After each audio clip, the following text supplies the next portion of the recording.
There is one small island that could drag the entire world into a global war. It's not Ukraine, it's not the Middle East, it's Taiwan, an island barely 100 miles from China, yet powerful enough to shake the global economy, redraw military alliances, and trigger a conflict between nuclear armed superpowers. This is why Taiwan is the most dangerous place on Earth. On the surface, Taiwan looks insignificant, a small island with a population of just over 23 million, but geopolitically, Taiwan is priceless. Taiwan produces more than 90% of the world's most advanced semiconductors. These chips power smartphones, cars, satellites, missiles, artificial intelligence, and modern weapon systems. Without Taiwan, the global economy would freeze. For China, Taiwan is not just strategic, it is symbolic. Beijing considers Taiwan a breakaway province that has promised reunification by force if necessary. China has made one thing clear: Taiwan cannot declare independence, cross that line, and Beijing has promised to respond with force. China's military has been rapidly modernizing for exactly this scenario: ballistic missiles designed to sink aircraft carriers, cyber weapons to shut down infrastructure, naval forces trained for blockades and amphibious assaults.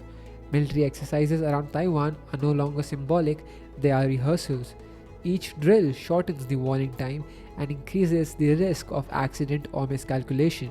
For the United States and its allies, Taiwan is a frontline democracy and a critical link in the Pacific Defense Network. This makes Taiwan the most important piece on the global chessboard.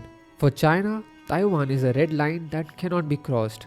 The Chinese Communist Party views control over Taiwan as essential to national unity, political legitimacy, and regional dominance. Reunification would break the US led island chain in the Pacific, allowing China to project military power deeper into the ocean. That's why China has dramatically increased military pressure around Taiwan. Fighter jets cross Taiwan's air defense zone almost daily. Naval exercises simulate blockades and amphibious invasions. This is not posturing, it is preparation.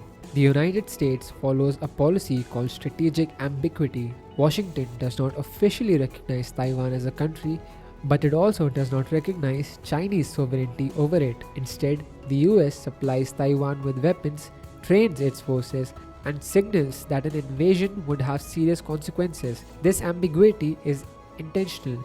It deters China from attacking and discourages Taiwan from declaring independence. But ambiguity is fragile. One miscalculation, one political crisis, or one accident could collapse the balance. A war with Taiwan would not stay in Asia. It would shut down global shipping routes in the South China Sea, through which trillions of dollars in trade pass every year.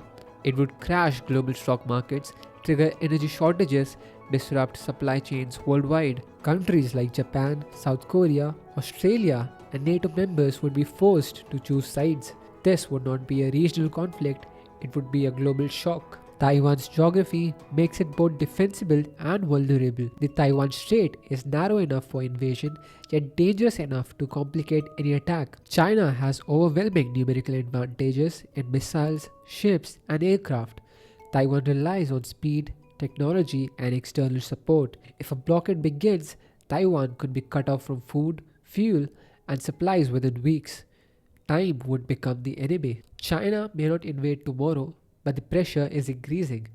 Military exercises are becoming larger, diplomatic language is becoming sharper, the margin for error is shrinking. The most dangerous wars are not planned, they start from miscalculation.